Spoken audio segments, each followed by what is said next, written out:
कल्याणपुरी वासियों का इस कथा पंडाल में बहुत बहुत स्वागत है। आप जितने भी कल्याणपुरी वासी लोग यहाँ पधारे हैं, आप सबका साधुवाद है।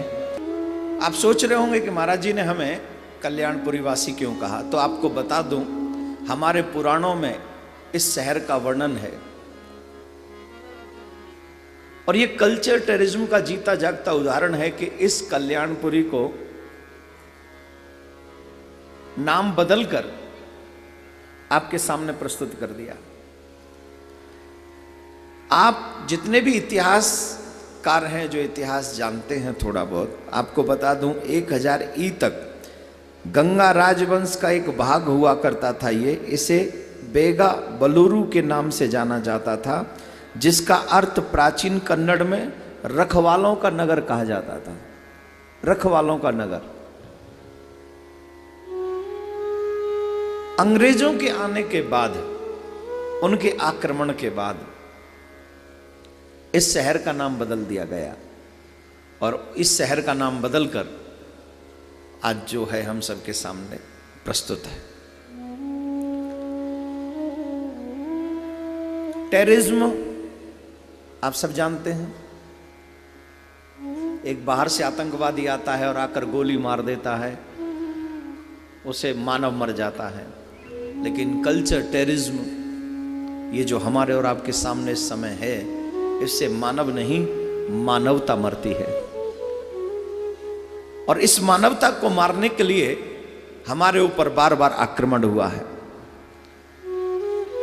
इस कथा के माध्यम से मैं शहर में, अनेकों शहरों में, विदेशों में जा जाकर इस कल्चर टेररिज्म को आप सबके सामने कह रहा हूं, बार बार कह रहा हूं। इसके पीछे कहने का मतलब ये नहीं है कि मैं कुछ और चाहता हूं, मैं सिर्फ इतना चाहता हूं कि अभी भी अगर हम में समय है तो हमें हमारे बच्चों को उस कल्चर टेररिज्म से बचाना चाहिए, क्योंकि जब तक हम उन बच्चों को नहीं बचाएंगे तो ये कथा पंडाल तो शायद हों, लेकिन कथा पंडालों में फिर श्रोता नहीं आएंगे। आपके घर में, हमारे घरों में माँ बाप तो होंगे, लेकिन माँ बाप की सुनने वाले बच्चे नहीं होंगे। ये मेरा उद्देश्य है कि जो चीजें हमें दी गई हैं, परोसी गई हैं, मैं उन्हें आप तक पहुंचाना चाहता हूं, जिससे हम लोग तुरंत जगें। जैसा कि मैं हमेशा कहता आया हूं कि हमारे कुछ व्यापारी वर्ग के लोग जाया करते थे बाहर, उधर सिंध नदी है, सिंध नदी तक जो सामग्री बेचने इत्यादि जाते थे, तो सिंध नदी के होने के बहाने उन्होंने इनको सिंधु, सिंधु से हिंदू कहा। हम लोग तो भारतीय हैं, हमें किसी अन्यत्र नाम की आवश्यकता नहीं, पर फिर भी ठीक है, उन्होंने उसको वहां से प्रारंभ किया। और ऐसा आक्रमण उन्होंने हम लोगों पे किया, विशेष तौर पे अंग्रेजों ने। जब से अंग्रेज हमारे यहां आए, उन्होंने हम पर बहुत ही बुरा आक्रमण किया।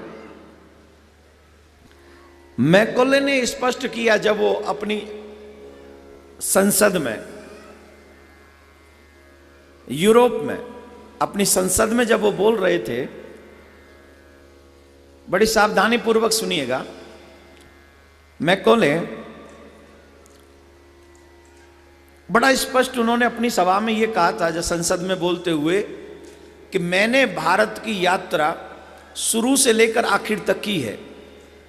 मैंने भारत को पूरे ढंग से देखा है, लेकिन मुझे उस भारत में एक भी भिखारी नहीं मिला, एक भी गरीब नहीं मिला, और एक भी उस भारत में ऐसा बेईमान व्यक्ति नहीं मिला। पूरा भारत सभ्य और सुदृढ़ शक्तिमान देश है। वो संस्कृति, संस्कारों से इतना पूर्ण है कि उस देश को हरा पाना बहुत डिफिकल्ट है। उस देश को हराया नहीं जा सकता। उस देश को तब तक नहीं हराया जा सकता जब तक उन भारतीयों को अपनी संस्कृति, संस्कृत और सभ्यता से, संस्कारों से दूर न कर दिया जाए। आज आप बताइए, बोले कैसे दूर होगा? तो उन्होंने हमें अपने सभा में कहा कि ये लोग तभी दूर हो सकते हैं कि ये तन से, ब्लड से तो भारतीय रहें, लेकिन सोच से भारतीय न रह सकें, विचारों से ये यूरोपियन हो जाने चाहिए, तभी ये पक्के हमारे गुलाम होंगे। कब होंगे पक्के गुलाम? जब विचारों से हमारी नकल करेंगे। ये कब संभव होगा? बोलिए ये तब संभव होगा जब इनको हमारी पद्धति से इनको पढ़ाया लिखाया जाए। मोहन जी बहुत अच्छा काम कर रहे हैं। मैं इनके स्कूल में गया हूं, ये भगवान श्री कृष्ण की चित्र बनाकर उन बच्चों को पढ़ाते हैं। मैं सच बता रहा हूं आपको, मैं इनकी तारीफ नहीं कर रहा हूं मोहन जी की, ये तारीफ के लायक है नहीं वैसे, पर फिर भी कर रहा हूं। कितना अच्छा कार्य ये कर रहे हैं कि जहां इनका स्कूल है वहां भगवान श्री कृष्ण की लीलाओं का चित्र के रूप से दर्शन कराया जाता है। और जो भारतीय इस समय मुझे सुन रहे हैं, जो स्कूल चलाते हैं, उनको अपनी भारत माता के साथ ईमानदारी करते हुए इन्हीं पद चिन्हों पर चलकर हमारे बच्चों को भारतीय संस्कार देने चाहिए, ये मैं मानता हूं। आज आपको अचरज होगा, हंसी आएगी आपको ये सुनकर कि जो व्यक्ति थोड़ा बहुत पढ़ जाता है, थोड़ा बहुत डिग्री पा लेता है, वो सबसे पहले भारतीय प्रधान की निंदा करता है, वो सबसे पहले भारतीय संस्कारों की निंदा करता है, वो सबसे पहले भारतीयों को अनपढ़ गंवार कहता है, वो सबसे पहले देश में रहने की बजाय विदेश में रहने की ख्वाहिश रखता है। कौन? जो थोड़े बहुत अच्छी डिग्री पा लेते हैं। बच्चे माँ बाप की रिस्पेक्ट नहीं करते हैं। और ये जो चल रहा है ना अभी यहां जो कथा हो रही है, उन पढ़े लिखे की नजर में क्या है? ये ढोंग है, ये दिखावा है, ये पाखंड है। तिलक लगाओ, बोलिए दिखाने से क्या भगवान मिल जाएगा? ये कहते हैं। आप कभी मुसलमान भाइयों से मिलो, वो पूरे धर्म को जानते हैं अपने को, जो थोड़े भी बड़े हो गए हैं वो पूरा धर्म जानते हैं और अपने धर्म की रिस्पेक्ट करते हैं। ईसाइयों से मिलो, वो सब जानते और अपने बच्चों को पढ़ाते। इवन वो हम लोगों के भी बीच में आकर हमारा भी धर्म परिवर्तन कराने की पूरी ईमानदारी रखते हैं, जानते भी हैं और उसकी रिस्पेक्ट करते हैं, उसे आगे बढ़ाना चाहते हैं। अब हमारे भारतीयों से मिलो, कृपा करके जरा बताइए हमारे भारतीयों के बारे में, बताइए। थोड़ा सा पैसा कमाने लग जाए तो भगवान नाम की चीज उसे दिखती नहीं, संस्कार नाम उसमें बसता नहीं। यह है कल्चर टेररिज्म। मिकोले ने, जो विदेशी था, उसने अपने पिता को एक चिट्ठी लिखी थी और वो चिट्ठी बड़ी फेमस हुई थी। उन्होंने कहा था कि इन बच्चों को, भारतीयों को अगर गुलाम बनाना है तो इनको कॉन्वेंट स्कूलों में पढ़ाना होगा और उनको ऐसी सभ्यता दी जाएगी, ऐसे पढ़ाई दी जाएगी जिससे वो अपना सब कुछ जो संस्कृति है, आज संस्कृत बैन है कि नहीं? संस्कृत कोई पढ़ाता है? कोई पढ़ना चाहता है? कोई पढ़ना चाहता है?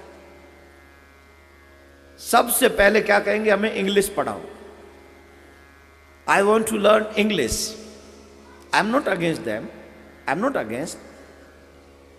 ये इंपॉर्टेंट है और अगर इंपॉर्टेंट है तो जरूर पढ़िए, लेकिन मैं आप सबको एक बात कहना चाहूंगा कि इंग्लिश दिमाग में रखिए और हिंदी दिल में रखिए, और जब भी जरूरत हो तभी इंग्लिश बोलें, उससे पहले इंग्लिश बोलने की कोई जरूरत नहीं। जब चार आदमी बैठ जाए ना, हमारे पढ़े जो चार आदमी बात कर रहे हो, तो जब किसी को अपना ज्ञान प्रदर्शन करना होगा ना, जब आपको अपने आप को बड़ा दिखाना होगा ना, तो सबसे पहले वो इंग्लिश में, listen to me, first I finish, listen to me. अरे तेरा बाप का भला हो, आई नो इंग्लिश यार, I know very well, don't worry. पर जिस देश में तुम रह रहे हो उस देश की सभ्यता को आपको अवश्य पढ़ना चाहिए और उसको ही आगे बढ़ाना चाहिए। चीन अभी तक नहीं बदला, हम ही बदले हैं। राधे राधे बोलना पड़ेगा।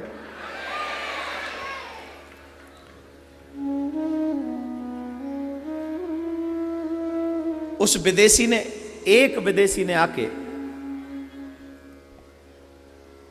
हम सबको बदल दिया। उसने अपने पिता से कहा था कि इनका तन तो भारतीय रहेगा, इनका ब्लड तो भारतीय रहेगा, लेकिन इनकी सोच भारतीय नहीं रहेगी, इनका कर्म भारतीय नहीं रहेगा, इनकी स्थिति भारतीय नहीं रहेगी। बोले भारतीयों को बदलने के लिए क्या करना पड़ेगा? बोले ना, भारतीयों को बदलने के लिए सबसे पहले इनकी संस्कृति इनसे छीननी पड़ेगी। और वो एक बात तो माननी पड़ेगी, 80 नहीं 90% सफल हो गए अपने काम में। हुए कि नहीं? बोलो, हुए कि नहीं? जिन घरों में ठाकुर जी की पूजा हुआ करती थी सुबह शाम, आज उन घरों में शाम को पैक खुलते हैं। खुलते हैं कि नहीं? ऊपर से क्या कहते हैं, हम सुबह भगवान की पूजा भी करते हैं महाराज। मतलब दो नाव में पैर हो गए। शाम को, सुबह को भगवान वाली नाव तैयार है, और शाम को बोलो बोलो बोलो ना, वो भी नाव तैयार है। शाम को अपने उसमें जाके बैठ जाएंगे, और बच्चे सुबह वाली नाव छोड़ देंगे और शाम वाली नाव पकड़ लेंगे। आज इस देश में सच्चे भारतीय बहुत कम रह गए। हाँ या ना? सच्चे भारतीय का मतलब क्या है?